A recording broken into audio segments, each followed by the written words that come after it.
नमस्कार, big debate में आपका स्वागत है। मैं हूं आपके साथ दीपक पतौरिया। मध्य प्रदेश के मुख्यमंत्री मोहन यादव के अखंड भारत को लेकर दिए गए बयान पर पाकिस्तान में हड़कंप मच गया है। सीएम के अखंड भारत वाले बयान पर पाकिस्तान ने आपत्ति जताई है। साथ ही पाक विदेश मंत्रालय ने बयान जारी करके इसका विरोध जताया है। इस पर चर्चा करने से पहले देखते हैं रिपोर्ट। मध्य प्रदेश के सीएम डॉक्टर मोहन यादव एक तरफ एक्शन मोड में हैं। सीएम पीएम मोदी के सपनों को पूरा करने की दिशा में कार्य कर रही हैं। कभी CM doctor Mohan Yadav PM Modi की गारंटी पर मोहर लगाते नजर आते हैं, तो वहीं पाकिस्तान की आंखों में आंखें डालकर चेतावनी देते हुए दिखाई देते हैं। इन दिनों सीएम यादव का पाकिस्तान को लेकर दिया बयान सुर्खियों में है। पाकिस्तान को लेकर मोहन यादव ने करारा जवाब दिया है, जिसके बाद से पाकिस्तान बिलबिला उठा है। दरअसल रामलला की प्राण प्रतिष्ठा के दौरान मध्य प्रदेश के मुख्यमंत्री मोहन यादव ने अखंड भारत को लेकर बड़ा बयान दिया था। सीएम मोहन यादव के इस बयान पर अब पाकिस्तान ने कड़ी आपत्ति जताई है। पाकिस्तान की इस आपत्ति पर एक बार फिर से एमपी सीएम ने चुटकी ले ली है। देखिए, पाकिस्तान लाख आपत्ति जताई। हम सब जानते हैं कि सिंध से जो विस्थापित लोग यहाँ आए, शरणार्थी आए, उसके पहले तो अखंड भारत था ही। तो ननकाना साहब सहित जो हमारे अपने अतीत के अखंड भारत के हिस्से अगर रहे, उनको लेकर के तो हमारे लिए आज भी हमारा राष्ट्रगान में हम पंजाब, सिंध, गुजरात, मराठा, सिंध को अलग थोड़ी छोड़ सकते हैं। तो स्वाभाविक रूप से जब अयोध्या में भगवान श्री राम का मंदिर का एक तरह से प्राण प्रतिष्ठा हुई है और उस अवसर पर हमारा सांस्कृतिक अखंड भारत का सपना हजारों हजार साल से रहा है, तो कोई की आपत्ति करने से वो बात समाप्त तो नहीं हो जाएगी, वो तो अपनी जगह स्थायी रहेगी। सीएम मोहन यादव ने कहा कि किसी के ऐतराज करने या फिर आपत्ति जताने से सच बदल तो नहीं जाएगा। दरअसल सीएम मोहन यादव द्वारा दिए गए अखंड भारत के बयान पर पाकिस्तान के विदेश मंत्रालय ने एक बयान जारी की आपत्ति जताई थी। पाकिस्तान की इस आपत्ति पर एमपी सीएम मोहन यादव ने तगड़ा जवाब दिया। सीएम मोहन यादव ने पाकिस्तान की आपत्ति पर कहा कि हम सब जानते हैं कि सिंध से जो विस्थापित लोग आए हैं, उसके पहले अखंड भारत ही था। ननकाना सहित कई स्थल हमारे अतीत में अखंड भारत के जो हिस्से रहे हैं, पंजाब, सिंध, गुजरात, मराठा आज भी हमारे राष्ट्रगान में है। हम सिंध को अलग कैसे छोड़ सकते हैं। सीएम यादव ने आगे कहा कि अयोध्या में श्री राम मंदिर में भगवान श्री राम लला की प्राण प्रतिष्ठा हुई है। हमारा सांस्कृतिक अखंड भारत का जो सपना हजारों हजार साल से रहा है, वो किसी की आपत्ति करने या फिर किसी के एतराज जताने से बदल तो नहीं जाएगा, वे अपनी जगह स्थायी रहेगा। वहीं सीएम के बयान के बाद कांग्रेस के मीडिया विभाग के अध्यक्ष ने अपनी प्रतिक्रिया दी है। उन्होंने कहा कि भारत में अल्पसंख्यक सर्वाधिक सुरक्षित है।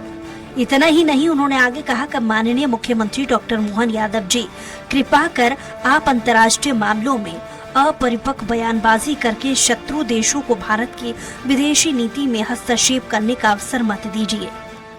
माननीय मोहन यादव जी के अखंड भारत और उसमें अफगानिस्तान तक को छूने की सीमा वाले बयान पर पड़ोसी मुल्क पाकिस्तान का बयान आना दुखद है। और यह भी सच है कि डॉक्टर मोहन यादव साहब मध्य प्रदेश के मुख्यमंत्री हैं,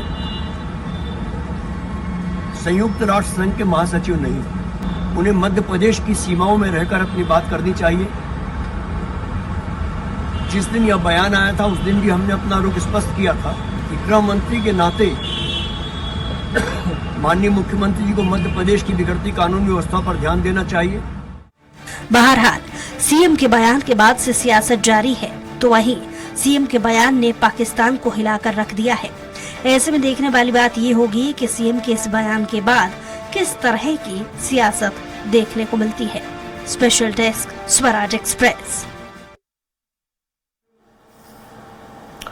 और इसी मुद्दे पर चर्चा करने के लिए खास पैनलिस्ट हमारे साथ जुड़े हुए हैं।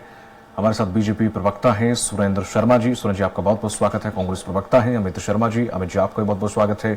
और वरिष्ठ पत्रकार हैं दिनेश निगम जी। दिनेश जी, आपका भी बहुत बहुत स्वागत है। जिस तरह से सुरेंद्र जी, सवाल आप ही से है, अखंड भारत से बीजेपी का स्टैंड क्या है? बेसिकली बनेगा नहीं बनेगा? हाँ ठीक है, अखंड भारत हम बोलते रहते हैं, या फिर सिर्फ एक चुनावी जुमला है? देखिए, अखंड भारत बीजेपी का एजेंडा नहीं है, भारत के हर भारतीय का एजेंडा है।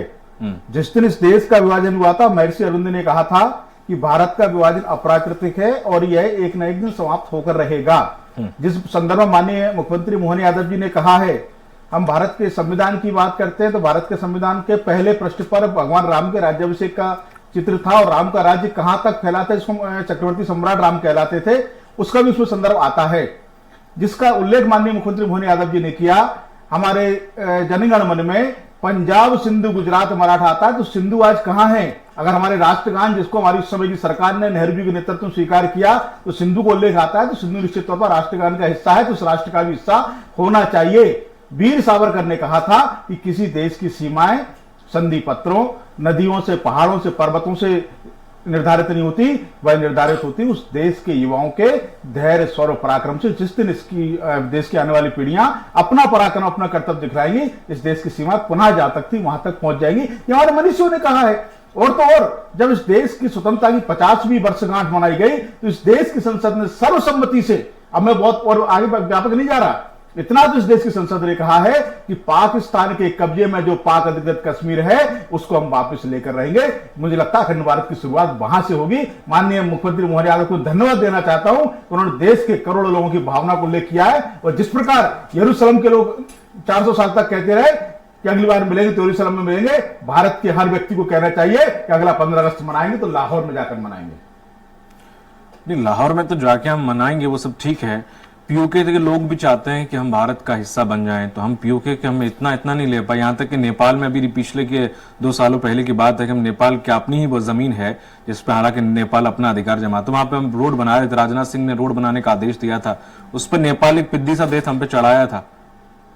निश्चित तौर पर बहुत सारी मर्यादाएं रहती है, उसका पालन भी हमको करना है, और ये कोई एक दिन में होने वाला विषय नहीं है। मैंने आज अपने ट्वीट में उल्लेख किया है कि जर्मनी का भी विभाजन हुआ था, लेकिन पूर्वी जर्मनी, पश्चिमी देश के पश्चिमी जर्मनी के युवा जब आगे आए तो उस जर्मनी की दीवार दुनिया में प्रसिद्ध थी। आप उस दीवार को तोड़ नहीं सकते थे। उस देश के युवाओं ने बिना किसी हथियार के, बिना किसी बुलडोजर के, बिना किसी जेसीबी के देश के युवाओं ने धक्के दिए और दीवार तोड़कर फेंक दी। तो जिस तरह इस देश की आने वाली पीढ़ियां चाहेंगी भारत अखंड बनेगा, जिस प्रकार से आज राम राज्य की शुरुआत हुई है, दैहिक दैविक भौतिक तापा, राम राज्य काहू नहीं व्यापा, उन भगवान राम के 2 बेटे लव जिन्होंने लवपुर लाहौर बनाया और कुछ जिन्होंने कुछ प्रदेश जिसको आज अफगानिस्तान कहते बनाया, तो राम राज्य होगा तो राम के दोनों बेटों के प्रदेश भी भारत में होंगे। ठीक है सुमित जी, अखंड भारत के पक्ष में आप हैं या नहीं? अमित जी। दीपक भाई, मैं तो विश्व के पक्ष में हूं। जब घर बैठे सोचता हूं तो ऐसा लगता है कि पूरा विश्व भारत में मिल जाए। अच्छा, लेकिन क्या मेरे सोचने से कुछ होगा? और जो आज अखंड भारत की बात कर रहे हैं, वो जब बंधन का भारत था, जब गुलाम भारत था, जब ये कहां थे, और जब गुलाम भारत था ये अंग्रेजों के साथ थे, और आज ये जब स्वतंत्र भारत करने की बात आई तो एक भी भारतीय जनता पार्टी का व्यक्ति नहीं था। जब स्वतंत्र भारत हुआ, जब उन्नत भारत करने की बात आई तो ये आलोचना कर रहे थे। और जब समृद्ध भारत की बात आई, जब मुझे आज इस पर इंदिरा गांधी जी याद आ गई। इंदिरा गांधी जी ने न ये कहा कि अखंड भारत होगा, ना उन्होंने स्वतंत्र भारत कहा, ना कोई भारत कहा। उन्होंने पाकिस्तान सशक्त ना बन जाए, भारतीय जनता पार्टी के लोग देखते रहे, और वो इंदिरा गांधी सही है थी कि जिसने बांग्लादेश के 2 टुकड़े कर दिए। सही बात है। आज ये प्रमाणिकता है। आ रहा हूं आपके पास। अब भारतीय जनता पार्टी के मुख्यमंत्री, मध्य प्रदेश के मुख्यमंत्री कह रहे कि अखंड भारत होना चाहिए। मुझे खुशी है कि मेरे प्रदेश का मुख्यमंत्री अगर देश के प्रधानमंत्रियों का दायित्व निभाने लगा, मोदी जी के दायित्वों का निर्वहन वो करने लगे, विदेश नीति बखूबी जानते, और मैं समझता हूं कि क्या वो आत्ममंथन खुद कर ले कि क्या वो शब्दों में ही अखंड भारत की परिकल्पना करना चाहते हैं या उन्हें विदेश नीतियों के बारे में जानकारी है। अगर ये बात मोदी जी कहते तो बात एक अलग होती। मुख्यमंत्री जी अखंड भारत की बात कर रहे हैं। अरे मुख्यमंत्री जी, पहले मोदी जी से पूछ लीजिए कि वो जो चाइना हमारे 1.5 लाख किलोमीटर अंदर आ गई है, उसको, उस भारत को तो हम बचाने की कोशिश करें। हम इस बात को कोशिश करें जो आपने जिक्र करा है कि नेपाल जैसा छुटभैया देश धीरे धीरे हमारे कदम बढ़ाता जा रहा भारत की ओर। षड्यंत्रकारी दूसरी चाइना के इशारे पर काम करने लगा है, उस पर लोन लेकर हमसे रिश्ते खटमिट्टे हो गए। आज हम उस जमीन को रोकने की तो बात करें। हम जो दूसरे देश, जो नागालैंड, मणिपुर और जो धीरे धीरे यहां जो सेना सरकती जा रही है, और हम उसको तो रोकने की बात करें। हम सिर्फ बात कर रहे हैं। अखंड भारत का सपना तो हर प्रत्येक भारत का नागरिक चाहता है। लेकिन दीपक भाई, ये अखंड भारत शब्दों से नहीं होगा। पहले तो हम वर्तमान के भारत को बचाएं, सशक्त बनाएं, समृद्ध बनाएं, और उसके बाद अपनी इच्छा शक्ति पैदा करें जो इंदिरा गांधी में थी। हम कहते हैं कि अकेले सर्जिकल स्ट्राइक करने से आप अखंड भारत की ओर नहीं हो जाओगे। ये सेना का मादा था कि उसने, हमारी सेना ने बांग्लादेश के 2 टुकड़े करे और आज पाकिस्तान मुंह नहीं उठा सकता। मुख्यमंत्री तो किन बहकावों में ये बात किन सलाहकारों के तरीके कह गए, मैं समझता हूं कि उनको प्रधानमंत्री को ज्ञान देना चाहिए। नहीं तो वो प्रधानमंत्री की कुर्सी पर बैठे, और हर व्यक्ति चाहता है कि बातों से अखंड भारत हो जाए, तो मैं भी चाहता हूं कल हो जाए। ठीक है, अब मैं कोशिश करूंगा कि सबसे ज्यादा प्रश्न हो जाएं, तो अपने अपने उत्तर निवेदन है कि थोड़ा छोटे छोटे रखिएगा।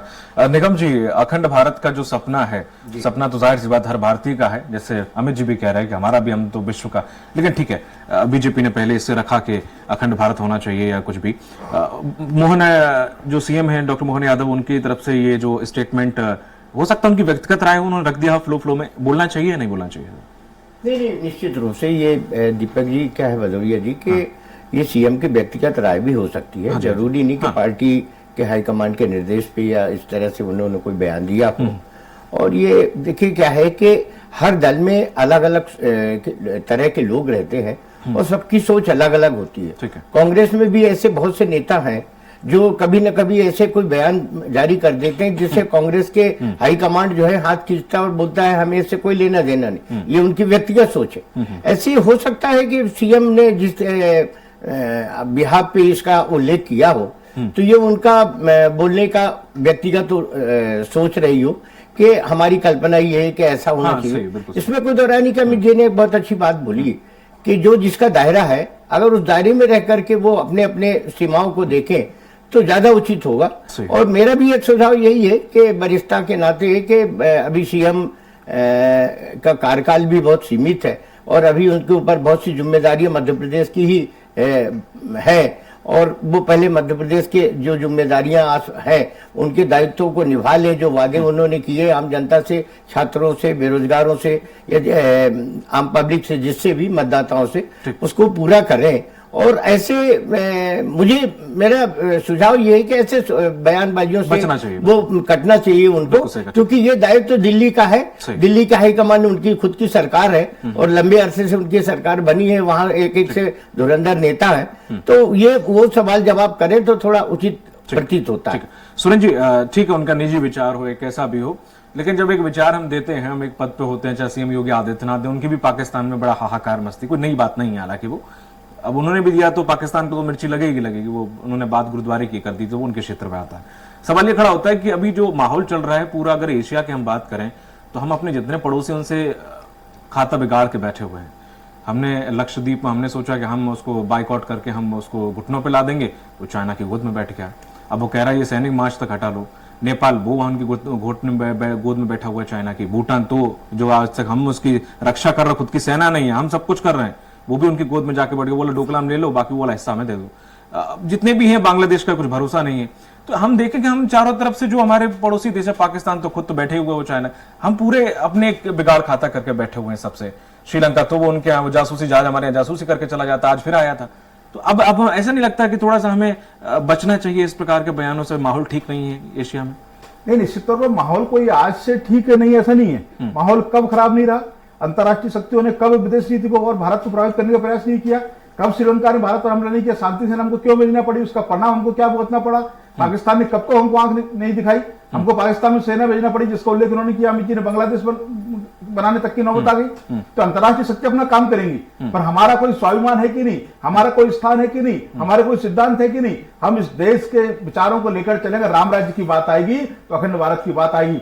मुझे पर हंसी आती है कांग्रेसियों पर। व्यक्तिगत तौर पर अकेले में वो राम भक्त होते हैं, पर वो प्राण प्रतिष्ठा में नहीं जाएंगे। अकेले अखंड भारत का समर्थक हो सकते हैं व्यक्तिगत तौर पर, लेकिन पार्टी के सामने दबाव में आ जाते हैं। अरे ऐसी तुष्टिकरण की नीति क्यों? हिम्मत चाहिए, दृढ़ता चाहिए। अमित जी, आपने इंदिरा जी को उल्लेख किया था, इंदिरा जी ने भी अखंड भारत की दिशा में एक कदम उठाया था, जरा उसको गौर कर लीजिए, जिसको हम दक्षिण कहते हैं। दक्षिण एशिया के देशों के एक संगठन व्यापारिक तौर पर बनाया था। जरूरी नहीं हम राजनीतिक रूप से एक हों, जरूरी हम सीमाओं रूप से एक हों, एक शुरुआत तो होना चाहिए। हम सांस्कृतिक रूप से तो एक हों। राम सबके हैं, जो पाकिस्तान में निवास कर रहे हैं, जो अफगानिस्तान में निवास कर रहे हैं, जो बांग्लादेश में निवास कर रहे हैं, उनके पूर्वज भी राम थे। अगर इस बात को मान लेंगे तो आदि समस्या अपने आप समाप्त हो जाएगी। ये जो शक्ति आंख दिखा रही है, इनका आंख दिखाना ही बंद हो जाएगा। ठीक है, पर थोड़ा सा मुझे समझ में नहीं आया, उससे ताल्लुक क्या, राम से क्या ताल्लुक है सर? निश्चित तौर पर रामराज जी पूर्वज किसी के ऊपर उससे फर्क नहीं पड़ता। पूर्वज तो वो पूरी दुनिया के हैं, हम तो ये मानते हैं सर। बिल्कुल, लेकिन वो मानने वाली वो बात है, आस्था की बात है। कोई मानता नहीं मानता तो नहीं भाई भाई के झगड़े खत्म होंगे, वैचारिक झगड़े खत्म होंगे जब हम एक अपनापन होगा। मैंने कहा ना, मैंने उदाहरण दिया नेपाल से ज्यादा तो नहीं हो सकता भटकते रहे। हर बार उन्होंने कहा अगली बार नेपाल को अब तक हम क्या कहते थे सर, कि हमारा छोटा भाई है, हमारा छोटा बड़ा भाई है। जब उस वक्त के वो थे प्रधानमंत्री ओपी कोहली करके, उनसे ये पूछा गया कि आप भारत जो आपका बड़ा भाई है, तो उन्होंने बोला काय का बड़ा भाई, देश सब इक्वल होते हैं। आज वो अपने छोटा भाई मानने को इनकार नहीं है। वहां तो हिंदू भी हैं, राम भी हैं। राम तो वहीं से जानकी जी वो पूरा ताल्लुक है। बिल्कुल वो तक आपकी एक आप आजकल नहीं सुन रहे हैं। भारत का सांस्कृतिक रूप से अभिन्न अंग है हमारा। रेल कॉरिडोर बन रहा है सर चाइना के लिए। संकट में जब नेपाल आया तो मदद की तो भारत ने की। हमने कहा जब एक मानेंगे, जब राम को मानेंगे तो ये समस्या समाप्त होगी। चाइना ने जिस प्रकार से नेपाल को प्रभावित करने, दुनिया में एक बार तो कोई देश था हिंदू राष्ट्र, तो वो नेपाल था। उसके हिंदू राष्ट्र का दर्जा भी समाप्त करने का अंतर्राष्ट्रीय बदले में हमें मिला क्या? निश्चित तुर्की में हमने अपना सब कुछ भेजा, आज तुर्की में आकर दिखा रहा है। हम अफगानिस्तान में सर, आज नहीं तो कल मिलेगा। हम अफगानिस्तान में हर महीने गेहूं और प्याज चावल सब भेज रहे हैं फ्री में। बिल्कुल भेजेंगे। और वो क्या कर रहे हैं? हमारा उत्तरदायित्व है। निश्चित तौर पर जब तक वो मन से हमारे साथ नहीं आ जाते, दोनों बात चलेंगी। अटल जी कहते थे कि वार्ता भी चलेगी और शक्ति भी चलेगी। हम अपनी विराट स्वरूप का भी प्रदर्शन कराएंगे। जिस दिन उनको लगेगा कि हमारे ये बड़े भाई है, ये हमारे अग्रज है, उस दिन हमारे साथ खड़े होंगे। ठीक है अमित जी, जिस तरह से आप बात कर रहे थे कि बांग्लादेश या फिर जो कई चीनी सैनिक भारत के अंदर घुस आए हुए हैं, लद्दाख में बैठे हुए हैं, वो तो चलो घुस आए हैं, कुछ भाग उन्होंने मान लेते हैं आपके कहे अनुसार कि ले भी लिया या घुस आए हैं। आपने तो पूरा अक्साई चीन दे दिया। देखिए, जब हम यहाँ तक कि तिब्बत में भी बहुत बड़ी भूमिका हमने निभाई। मैं दीपक भाई, ये हालात तिब्बत के नहीं होते। मैं दीपक भाई उसका जवाब आपको देता हूँ। आप जिस संदर्भ की बात कर रहे हैं, जब हम अपने मानचित्र की बात करें तो मानचित्र को हम जो पृष्ठभूमि पर रखते हैं, जब भारत 1947 में आजाद हुआ और सन हम 1854 के भारत पर चले जाएं और जो मानचित्र हमें मिला उसके बाद सन 1947 के बाद आप उस मानचित्र को देख लीजिए, अगर एक भी जगह अस्थिरता हुई। एक दूसरी बात, मेरे विद्वान भारतीय जनता पार्टी के साथ कह रहे हैं कि मर्यादा पुरुषोत्तम राम आ गए, रामलला की मूर्ति लग गई, रामराज आ गया। अरे हमारे जो ससुराल है भगवान श्री राम का नेपाल, जहां से माता जानकी, माता सीता है, आज हम उनके ही लोग हमारी आंख दिखा रहे हैं। आज हमारे उनसे ही व्यवहार बिगड़ के चले गए। आज दूसरी बात, जिस तरह की बात आज आपने कही है पाकिस्तान के बारे में, अरे पाकिस्तान के बारे में सुरेन जी, ये कांग्रेस पार्टी थी कि जब जब युद्ध हुआ कांग्रेस ने आंख दिखाने की कोशिश नहीं करी, बात करने की कोशिश करी, मुंह तोड़ जवाब दिया और हराने की और घुटने टिकाने की कोशिश करी, चाहे 1971 हो चाहे उसके पहले के युद्ध हो। दूसरी बात, कारगिल की जब बात थी, यही वो भारतीय जनता पार्टी है कि राजीव गांधी ने जब अपने तोप खाने को बढ़ाने की कोशिश करी, बोफोर्स लाकर आज जो कारगिल युद्ध जीता जा रहा था, अटल जी की सरकार थी, वही बोफोर्स काम आई, जिस पर संसद से लेकर सड़क तक भारतीय जनता पार्टी दलाली का आरोप लगाती रही। और जब वो निर्णय आया तो उसमें 1 रुपए की कोई दलाली साबित नहीं कर पाया। ये भारतीय जनता पार्टी का चरित्र है। दीपक जी, अब आ जाए हम मध्य प्रदेश के चरित्र पर। शर्मा जी, एक चीज रह गई वहां पे, जैसे कि आपने कहा कि उस वक्त वो तोपों की कह रहे थे गोला बारूद कम करो या तोप हटा दो, जरूरत नहीं उसकी। आपकी सरकार में उस वक्त मेनन जी थे रक्षा मंत्री, वो तो कह रहे थे सेना ही हटा दो, सेना की जरूरत ही नहीं। कैसे? अरे सेना हटा दो, कारगिल किसने जीता? कारगिल किन कारणों से जीता गया? कारगिल कैसे जीता गया? भाई कंधार कौन छोड़ने आए थे आतंकवादी को? देखिए, राजीव गांधी की सरकार में वित्त मंत्री रहे बीपी सिंह ने उठाया तो उसको इस्तीफा दिया था। वो भारतीय जनता पार्टी कार्यकर्ता नहीं थे, आपकी पार्टी व्यक्ति अलग हुए थे। सुरेन जी, किसने सुरेन जी, पार्लियामेंट के अंदर आडवाणी जी ने इस बात को उठाया, आडवाणी जी ने इस बात का मुखर वो करा, ये इतिहास के पन्नों में दर्ज है। और उन्होंने कहा था कि अगर इस तरह की अगर मशीनें भारत में आएंगी तो भारत न कि शक्तिशाली बनेगा बल्कि कमजोर बनेगा। ये भारतीय जनता पार्टी के सांसद उस समय के लोगों ने आलोचना करी और आडवाणी जी ने इस बात का नेतृत्व करा था। ये इतिहास के पन्ने में दर्ज है, इसको झुठलाया नहीं जा सकता। अब रही मध्य प्रदेश की, तो मैं माननीय मुख्यमंत्री जी से कहना चाहता हूं कि मध्य प्रदेश में 1.5 करोड़ लोग बेरोजगार हैं, वो रोजगार की तलाश कर रहे हैं, उन्हें भी रामराज चाहिए। आज जो 450 रुपए का सिलेंडर देने की बात आपने कही थी, वो इंतजार कर रहे हैं कौन सी एजेंसी पे मिलेगा, उन्हें भी रामराज चाहिए। आज जो पटवारी घोटाले में जो छात्र सिलेक्ट हो गए, उन छात्र के सिलेक्ट होने के बाद वो अपने भविष्य की चिंता कर रहे हैं क्योंकि उनकी उम्र बढ़ती जा रही है, उनको नौकरी चाहिए, उन्हें भी रामराज चाहिए। रामराज सिर्फ शब्दों से, बातों से या मंदिर की घंटी बजाने से रामराज नहीं चाहिए। और अंतिम बात, आपने कहा था कि रामराज करने के लिए कांग्रेसी अलग बात करते हैं। मैं आपको विश्वास दिलाता हूं कि कल जब प्राण प्रतिष्ठा हो रही थी तो जीतू पटवारी जी उपस्थित थे, मध्य प्रदेश कांग्रेस के लोग उपस्थित थे और मेरे द्वारा आयोजन कार्यक्रम में झरनेश्वर मंदिर पर हमने प्राण प्रतिष्ठा का आयोजन करा और भव्य आयोजन कर उसमें हम शरीक हुए, क्योंकि मर्यादा पुरुषोत्तम राम मेरे भी हैं। इसीलिए मेरा अंतिम कहना है कि सुरेंद्र जी, सिर्फ बातों और शब्दों से रामराज नहीं आएगा, इन सबको मिलकर आपको सशक्त बनाना पड़ेगा। भारत सशक्त बनेगा जब हम रामराज की ओर अग्रसर रामराज्य की असल परिभाषा अमित जी, रामराज्य ऐसे नहीं आएगा। रामराज्य तब तक नहीं आएगा जब तक हम खुद राम नहीं बनेंगे। सबसे पहले हमें अपने अंदर के राम को जगाना होगा, तभी राम राज्य आएगा। उससे पहले राम के बैठने से पहले राम राज्य नहीं आ जाएगा, या इन लोगों के कहने से राम राज्य नहीं आएगा। दीपक जी, आपके माध्यम से एक बात सर, समय निर्धारित है, निगम जी को भी समय देना। बस मैं आधे मिनट बात पूरी करता हूँ। अमित जी ने भगवान राम की आरती उतारी, जीतू भाई ने आरती उतारी, बहुत अच्छी बात है। हम नारा लगाते थे रामलला हम आएंगे, मंदिर वहीं बनाएंगे। कांग्रेस वाले पूछते थे तारीख नहीं बताएंगे। मैं आपके चैनल के माध्यम से अमित जी से पूछता हूँ, राहुल जी सोनिया जी दर्शन करने किस तारीख को जाएंगे? ठीक है, वो भी रामलला आएंगे, रामलला आ भी गए, मंदिर पूर्ण होगा और मंदिर पूर्ण होने के बाद किसी का चंदा नहीं खाया कांग्रेस पार्टी ने रामलला के नाम पर। मंदिर भी जाएंगे, भव्य आयोजन भी कराएंगे जो अभी भी कराए, और सोनिया जी भी जाएंगी, राहुल जी भी जाएंगे और प्रियंका जी भी जाएंगी और आपको तारीख भी जाकर बताएंगे। ठीक है, सारी बताएंगे, बहुत अच्छी बात है, अच्छा रिदम मिल रहा है। ठीक है निगम जी, जिस तरह से बीजेपी चाह रही है अखंड भारत हो, पहले तो पीओके की बात कर लेते हैं, बाकी हम अखंड भारत का भी हमें मालूम है कि आने वाले 30 सालों में, क्योंकि हम हर तरह से हम और देशों पर डिपेंड हैं। हम लड़ाकू विमान बना रहे हैं, हम सेना के इक्विपमेंट बना रहे हैं, इक्विपमेंट के कल पुर्जे हमें दूसरे देशों से मंगाने पड़ते हैं। आज हम लैपटॉप मोबाइल सब चला रहे हैं, सब कुछ चाइना का है, उसमें सब कुछ मशीनरी अंदर की सब चाइना से आती है। हम ऑयल से अपना पेट्रोल डीजल से निर्भरता खत्म करना चाहते हैं, लिथियम पे बैटरी पे आना चाहते हैं, वो भी चाइना हमें प्रोवाइड कराता है, बाकी और देशों के पास इतना है नहीं। तो हम कैसे अखंड भारत बनेंगे? हमारे पास खुद के पास कुछ इतना संसाधन अभी है नहीं अवेलेबल। मैं बिल्कुल आप सही कह रहे हैं कि संसाधन नहीं है। तो सबसे बड़ी बात यह है कि जिस तरह से उन्होंने एक भावना, एक ध्येय बना रखा है कि हमको रामराज लाना है, अगर उनकी भावना वाकई रामराज लाने की है तो सबसे पहले उनको इन टेक्निकल बातों पे विचार करना चाहिए।